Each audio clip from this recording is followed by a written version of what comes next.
मौलवी साहब, मैं आपकी बेटी की उम्र की हूँ। चुप कर। ये हमारे कुरान और हदीस में लिखा हुआ है। सलाम वालेकुम मौलवी साहब। वालेकुम अस्सलाम। मौलवी साहब, वो मेरी बेगम है। वो बेगम थी।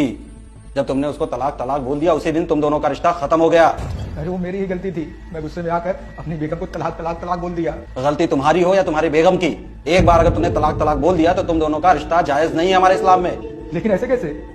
देखो, अगर तुम चाहते हो अपनी बेगम को वापस से घर लाना तो तुम्हारी बेगम का हलाला करवाना पड़ेगा, तभी वो रिश्ता पाक हो सकता है। हमारे कुरान और हदीस में लिखा हुआ है और हम सब मुसलमानों का फर्ज है कुरान और हदीस को फॉलो करना। उससे ऊपर तो हम नहीं जा सकते ना। तुम्हारा और तुम्हारी बेगम का निकाह हमने करवाया था तो हलाला भी हम ही कर देंगे। फिर अपनी बेगम से वापस से निकाह कर लेना, फिर वो इस्लाम में निकाह जायज है। अरे मौलवी साहब, आप अपनी उम्र देखिए और हमारी बेगम की उम्र देखिए। उससे कुछ भी फर्क नहीं पड़ता, बस हलाला ही करवाना पड़ेगा, तभी तुम अपनी बेगम को वापस से घर पे ला सकते हो। ठीक है, अपनी बेगम से बात करता हूँ मैं। तुम अपनी बेगम से क्या बात करोगे? क्या तुम्हारी बेगम कुरान और हदीस से ऊपर है क्या? देखते हैं तुम्हारा निकाह कौन करवाता है। अरे हम मुसलमानों का फर्ज है कुरान और हदीस को फॉलो करना। बेगम, बेगम, चलो ना मेरे घर।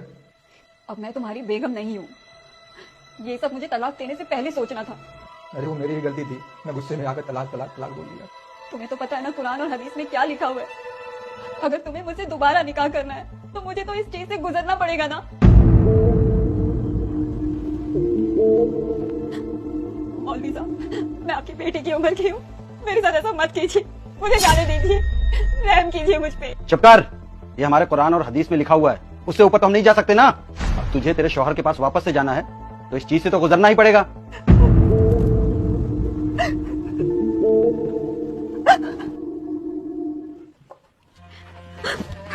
हाथ मत लगाना मुझे।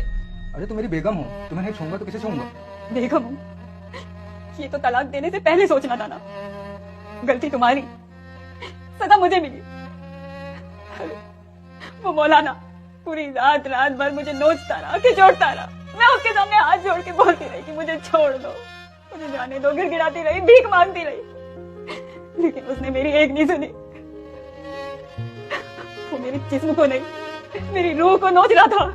एक लड़की की बिना इजाजत के कोई पराया मर्द अगर छूता है ना तो वो लड़की अंदर तक सिहर जाती है, जिंदगी भर उस सदमे से बाहर नहीं आ पाती। लेकिन वो मौलाना ना दिन ना रात मेरे जिस्म को बस नोचता रहा। एक दिन नहीं, पूरे पूरे महीने भर मुझे नोचता रहा। उसने मेरे जिस्म को नहीं, रूह को भी छलनी कर दिया है।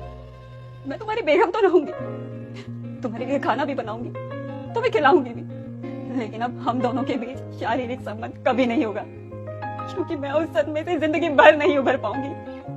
अरे ये कैसा कानून है कुरान और हदीस का, जिसमें गुनाह कोई और करता है और सजा किसी और को मिलती है।